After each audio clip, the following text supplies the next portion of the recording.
అరే బావా, ఆ డ్రైవర్ చెప్పింది నిజమేరా. వాళ్ళు ఇక్కడ దిగి నడిచెళ్ళారు అంటే ఆ ఇల్లు ఇక్కడ ఎక్కడో దగ్గరలో ఉండుంటుంది. కనుక్కోవడం తేలికేరా. పద.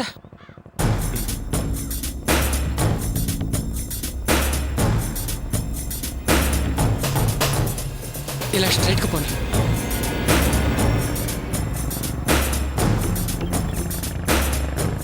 భయ్య ఒక్క నిమిషం భయ్య, ఒక అడ్రస్ కావాలి, చెప్పగలరా? ఇంటి నెంబర్ అంతా పేరేంటి? అంటే ఇంటి నెంబరు పేరు తెలీదండి. కాకపోతే ఆ ఇంట్లో ఉన్న ఆడవాళ్ళ ఆనమాళ్ళు చెప్పగలను. ఒక ఆవిడ పొడుగ్గా ఉంటారు, కళ్ళజోడికి తాడుంటుంది.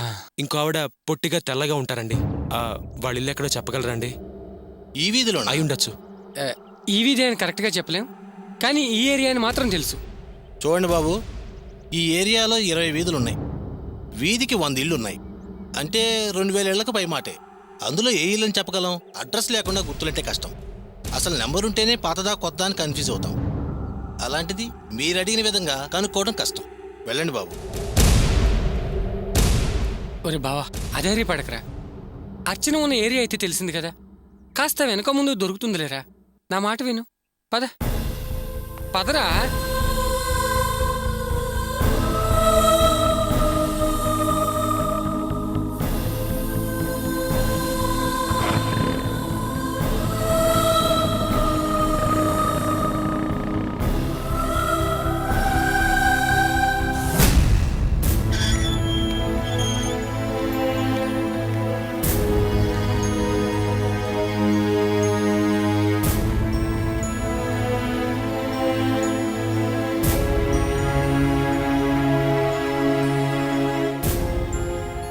ఏంటే ఇప్పుడేనా రావటం? అవునమ్మా. అమ్మా, ఇక నుంచి అలాంటి వాళ్ళ దగ్గరికి పంపకండి. ఏమైంది? డబ్బులు సరిగా ఇవ్వలేదా? మాట్లాడిన దానికంటే ఎక్కువే ఇచ్చారు. మరి ఇంకేంటే? డబ్బు ఇవ్వచ్చు, కానీ మనిషిలా బిహేవ్ చేయలేదు, మృగంలా నడుచుకుంటున్నారు. ఏమ్మా, వాళ్ళ సరదాల కోసమే కదే మనం. లేకపోతే మనమెందుకు? డబ్బు మనకి, సరదాలు వాళ్ళకి. మనమే అడ్జస్ట్ అయిపోవాలి. సరే సరే, నేను వెళ్ళి స్నానం చేసి వస్తా. ఎన్నిసార్లు చెప్పాలి నీకు? చెప్పింది వినమని చెప్పి వింటవా వినవా? ఏంటే మాట వింటవా వినవా? తీసుకొస్తావు, చెప్పింది చేయకుండా. చెప్పింది వింటవా? మీరిద్దరు ఏం చేస్తున్నారు ఇక్కడ? ఏంటే మాట వింటవా? వేలుకు వేలు పెట్టి తీసుకొస్తే చెప్పింది చేయకుండా. ఆపవే! నీకెన్నిసార్లు చెప్పానే? నీకు అసలు బుద్ధున్నా? కొడితే ఒంటి మీద గాయాలు ఉండకూడదని, ఒంటి మీద గాయాలుంటే కస్టమర్లు ఒప్పుకోరని. వీళ్ళ ఒళ్ళేనే మనకు ఆస్తి. దాన్ని జాగ్రత్తగా కాపాడుకోవాలి, పెంచి పోషించుకోవాలి. వాతలు గీతలు ఉండకూడదు. అక్క వద్దక్క, ప్లీజ్ అక్క, నేను చేసిన తప్పేనక్క, ప్లీజ్ అక్క, వదిలేండి అక్క, ప్లీజ్ అక్క, వద్దక్క. నీకు డబ్బిచ్చి తీసుకొచ్చానే, ఊరికే తీసుకురాలా. అలాంటి నా మీద విశ్వాసం చూపించకుండా దొంగ పనులు చేస్తావా? నేను నీ కోసం పెట్టిన పెట్టుబడంతా నాకు తిరిగి ఇచ్చేసి నీ ఇష్టం వచ్చిన దగ్గరికి వెళ్ళు. ఏయ్, ఇక నుంచి దీనికి తిండి నీళ్లు ఇవ్వకండి. ఒప్పుకునే వరకు కొట్టండి, కానీ వాతలు గీతలు ఉండకూడదు. అలాగేనమ్మా.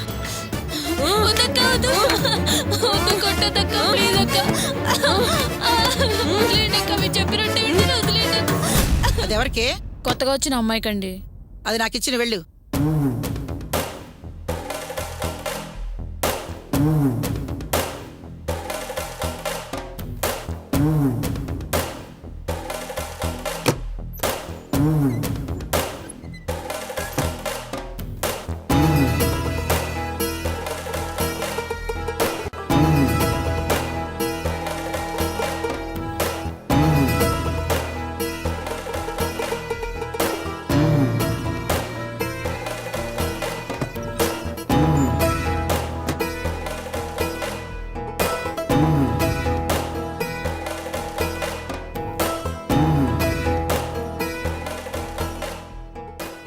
ఏమ్మా,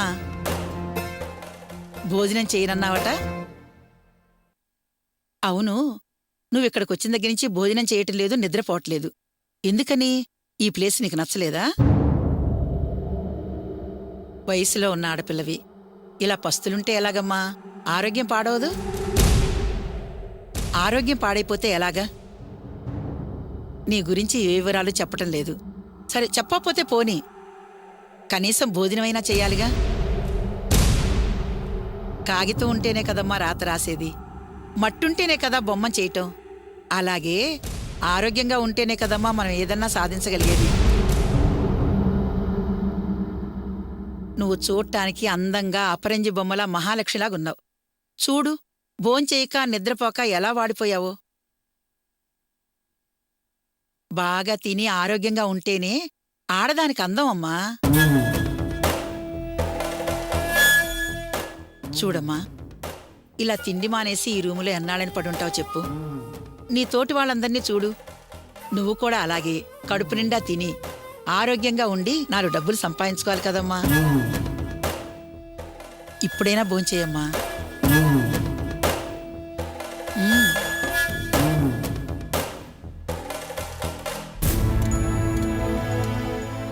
చాలు చాలు చాలు.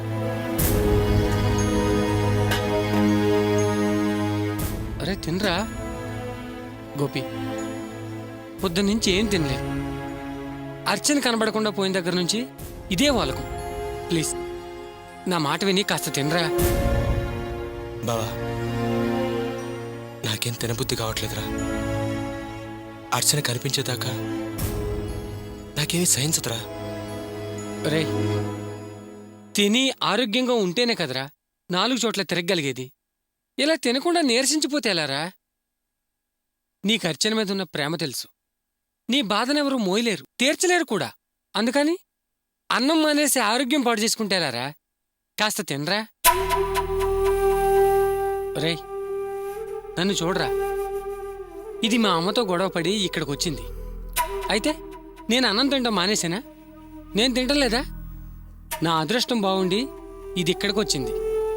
నీ దురదృష్టం అర్చన కనబడడం లేదు, కానీ కనిపిస్తుందని ఆశ మాత్రం ఉందిరా. ముందు నువ్వు అన్నం తినరా. నువ్వేం బాధపడకు బాబు. ఆ వెంకటేశ్వర స్వామి దయ వల్ల నీ భార్య తప్పకుండా కనిపిస్తుంది. నువ్వు ముందు తిను బాబు. అవునన్నయ్య, నీ మంచి మనసుకంతా మంచి జరుగుతుంది. అర్చన తప్పకుండా కనిపిస్తుంది. ముందు అన్నం తినన్నయ్య. పెళ్లికి ముందు ఈయనకున్న అలవాట్లన్నీ నీకు తెలుసు కదా. ఆ అలవాట్లన్నీ మాన్పించి మనిషిని చేసిన దేవుడువు నువ్వు.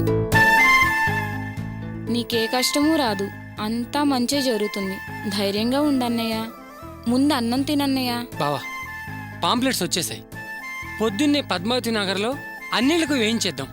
న్యూస్ పేపర్తో పాటు పాంప్లెట్స్ చదువుతారు, మనకు కబురు చేస్తారు. అర్చనని ఈజీగా కొనుక్కోవచ్చు. కంగారు పడ్డం మాని అన్నం తినరా. తిను బాబు, నీ భార్యకి ఏమీ కాదు. అన్నిటికీ ఆ దయగల భగవంతుడే ఉన్నాడు. ఆవిడ మంచిగా తిరిగి నీ దగ్గరకు వస్తుంది. తిను. తినరా బావా, నువ్వు చేసిన పుణ్యాలు ఊరికే పోవరా. ప్లీజ్ నా మాట విని అన్నం తినరా.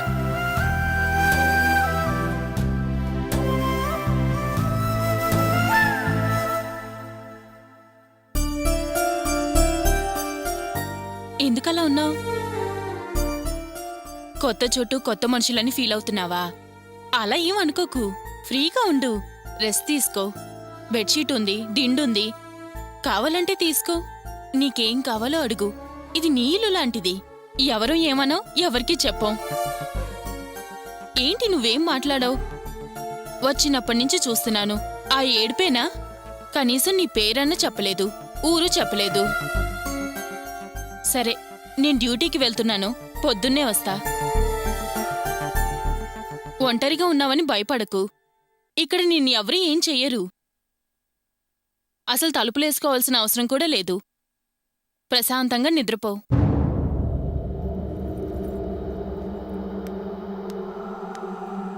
వస్తాను. ఏమండి, మీరెక్కడ పనిచేస్తున్నారు?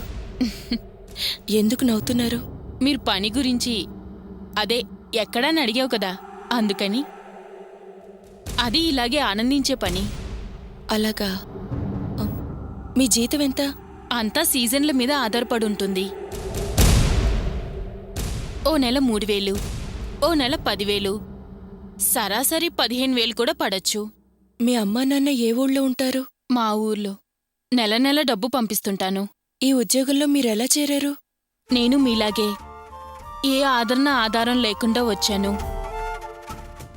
అమ్మ చూశారు, దారి చూపించారు. ఈరోజు చేతి నిండా సంపాదిస్తున్నాను. మా వాళ్ళకి డబ్బు కూడా పంపిస్తున్నాను. వాళ్ళకి నా డబ్బు కావాలి. నేను పనికిరాను. మీకులాగే నాకు కూడా ఓ ఉద్యోగం ఇప్పిస్తారా?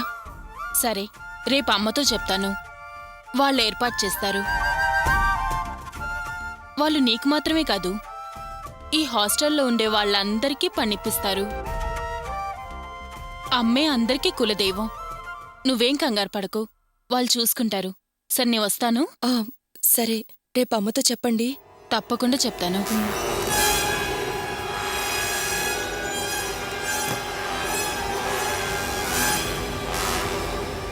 అర్చన! ఆ?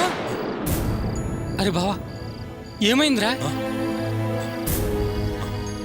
అర్చన గురించి పీడకలు వచ్చిందిరా. బావా, నాకెందుకో చాలా భయంగా ఉందిరా. అర్చనకేమీ కాదుగా? అర్జున్కి ఏం కాదురా, నువ్వు నిశ్చింతగా ఉండు. ఇదిగో ముందు మంచినీళ్ళు తాగు. తాగు. ఏంటన్నయ్య, ఎందుకంత పెద్దగా కేకేశావు?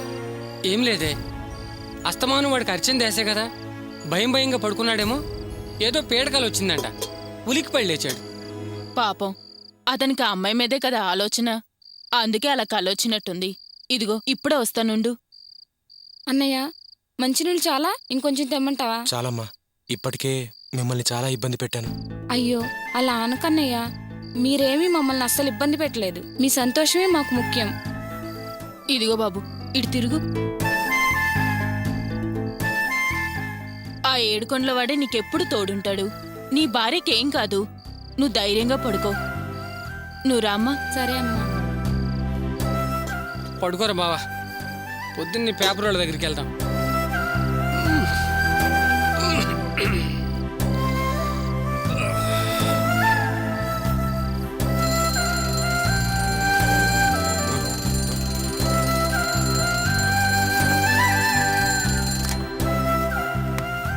బావా, బావా లేరా, 4:30 అయింది. బావా, నువ్వే ఏమిట్రా? కదరా పొద్దున్నే పేపర్ వాడి దగ్గరికి వెళ్ళాలని చెప్పావులే. లేరా. ఏరా, నువ్వు పడుకోలేదా? అవన్నీ తర్వాత చెప్తాను, ముందులే పదా. సరే పద.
అన్న కొంచెం లేట్ అయింది. ఇదిగో మీరు చెప్పినట్లు పాంప్లెట్స్ తీసుకొచ్చాం. అన్ని ఏరియాలు కవర్ అయ్యేలాగా ఓకే. అన్ని పేపర్స్ లోను డెలివరీ ఇవ్వాలి. ఆ? అలాగే, మీరు అన్నట్టుగానే చేద్దాం. ముందు డబ్బులు ఇవ్వండి. ఇదిగో. ఓకే. బావా, అయిపోతుందిగా? ఆ, అంతా అయిపోద్ది. కంపల్సరీగా అయిపోతుంది. ఓకే అన్న. Okay, right. Okay bye. పదరా.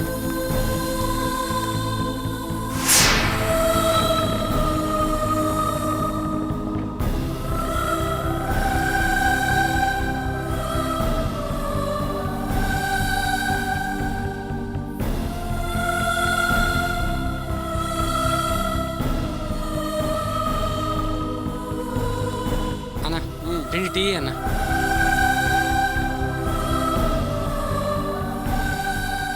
తీసుకోరా బావా, టీ తీసుకోరా. వద్దురా అరే తీసుకోరా. బావా, అర్చని నా ఆశ్రమంలో చూసి అర్ధరాత్రి అక్కడి నుంచి వెళ్ళిపోయింది. ఈ పాంప్లెట్లు మనమే పంచామన్న విషయం అర్చనకి తెలిస్తే ఈ ఊరొదిలి వెళ్ళిపోతుందేమోనని భయంగా ఉందిరా. రేయ్, అసలు నీకెందుకు ఇలాంటి ఆలోచనలు వస్తాయి? అన్నీ ఎందుకురా నెగిటివ్గా ఆలోచిస్తావు? పాజిటివ్గా ఆలోచించు. అర్చన అలా చేయదని నాకు అనిపిస్తుందిరా. మనం ఇచ్చిన పాంప్లెట్స్ ద్వారా తప్పకుండా తన ఆచూకీ తెలుస్తుందనే నమ్మకం నాకుందిరా.